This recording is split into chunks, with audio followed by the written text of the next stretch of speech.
Hi everyone, this is Miss Zamitis, and today I will be reading for you Brother Eagle, Sister Sky, a message from Chief Seattle with paintings by Susan Jeffers. I hope you enjoy it.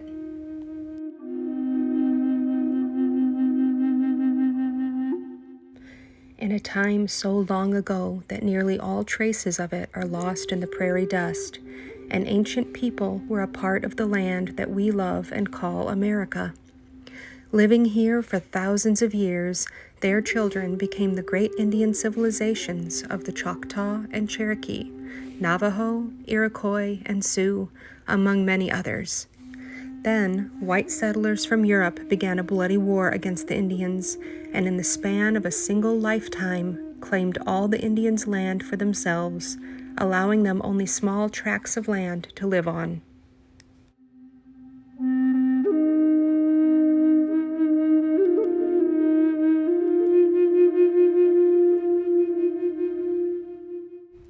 When the last of the Indian wars were drawing to a close, one of the bravest and most respected chiefs of the Northwest nations, Chief Seattle, sat at a white man's table to sign a paper presented by the new Commissioner of Indian Affairs for the territory. The government in Washington, D.C., wished to buy the lands of Chief Seattle's people.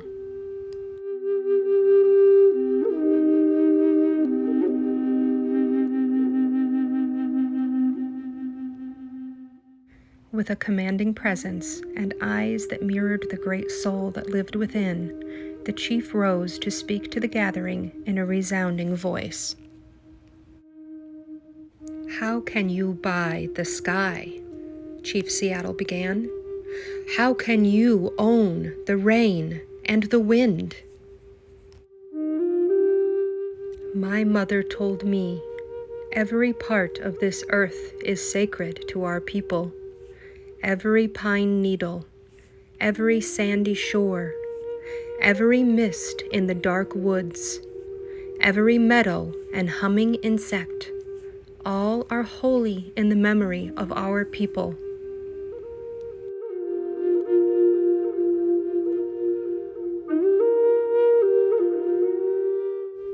My father said to me, "I know the sap that courses through the trees as I know the blood that flows in my veins. We are part of the earth, and it is part of us. The perfumed flowers are our sisters." The bear, the deer, the great eagle, these are our brothers.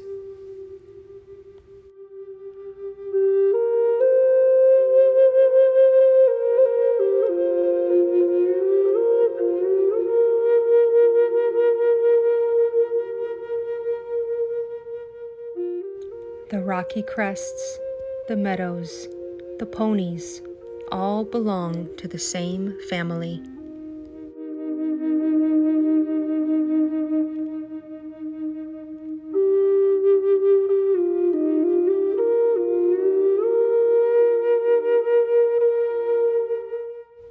The voice of my ancestors said to me,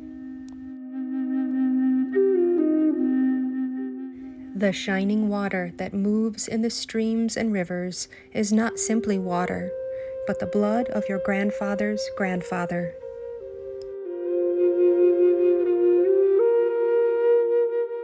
Each ghostly reflection in the clear waters of the lakes tells of memories in the life of our people.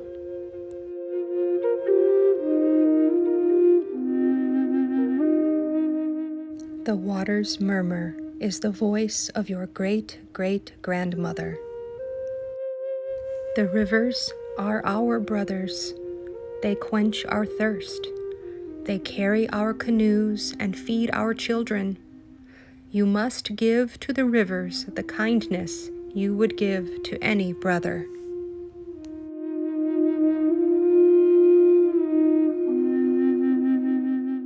The voice of my grandfather said to me, "The air is precious. It shares its spirit with all the life it supports. The wind that gave me my first breath also received my last sigh. You must keep the land and air apart and sacred, as a place where one can go to taste the wind that is sweetened by the meadow flowers.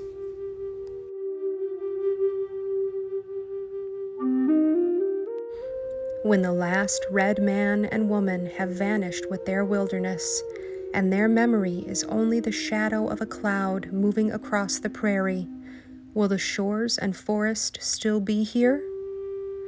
Will there be any of the spirit of my people left? My ancestors said to me, "This we know. The earth does not belong to us. We belong to the earth."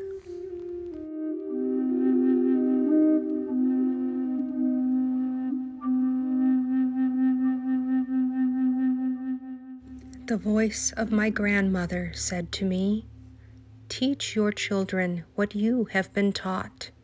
The earth is our mother. What befalls the earth befalls all the sons and daughters of the earth."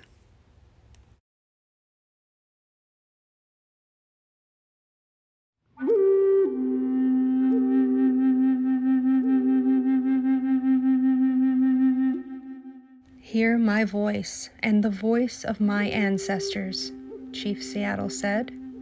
"The destiny of your people is a mystery to us. What will happen when the buffalo are all slaughtered, the wild horses tamed? What will happen when the secret corners of the forest are heavy with the scent of many men? When the view of the ripe hills is blotted by talking wires, where will the thicket be? Gone. Where will the eagle be? Gone.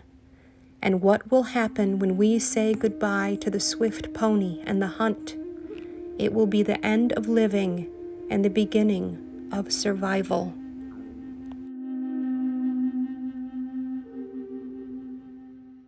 This we know. All things are connected like the blood that unites us. We did not weave the web of life. We are merely a strand in it. Whatever we do to the web, we do to ourselves.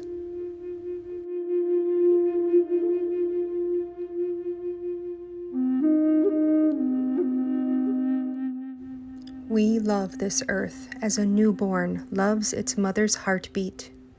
If we sell you our land, care for it as we have cared for it.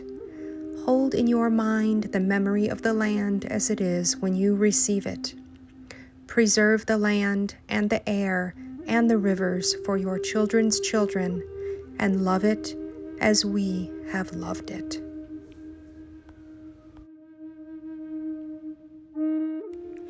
Thank you all so much for listening. I hope that you enjoyed our story today and that you take its message to heart. A brief background on Chief Seattle is that he lived from approximately 1790 to 1866 in the Pacific Northwest region of what is now the United States. He was a chief of the Suquamish and the Duwamish Indians and was present at treaty negotiations that took place with the dominant white settlers in the 1850s. It is at one of these negotiations that Chief Seattle delivered a speech in his native tongue, a speech which has since, in a variety of forms, served as the basis of ecological movements around the world and from which Brother Eagle, Sister Sky is drawn.